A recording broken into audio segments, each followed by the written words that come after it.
Bonjour, je m'appelle Cédric Seignez. Alors j'ai choisi de faire un bac STL parce qu'à l'époque j'aimais beaucoup la biologie.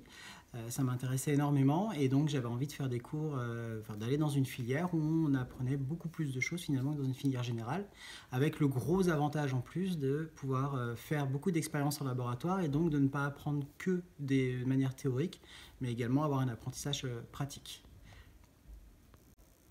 Alors la formation STL m'a permis d'acquérir énormément de compétences pratiques en laboratoire, hein, de mise en place d'une expérience, travailler avec du matériel qui coûte cher et auquel il faut faire attention, respecter les temps impartis pour pouvoir faire les expériences, donner des comptes rendus. Donc c'était vraiment des compétences très pratiques, très intéressantes.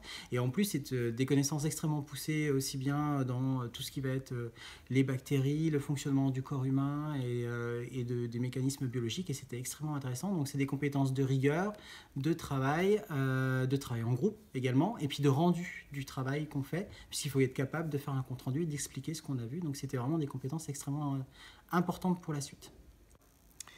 Après l'obtention du bac STL, je suis donc rentré en classe préparatoire technologie biologie, qui sont des classes préparatoires spécifiques pour les élèves de STL, qui ouvrent la porte aux grandes écoles d'ingénieurs, des écoles d'ingénieurs de biotechnologie, d'agronomie, enfin beaucoup de domaines de la biologie.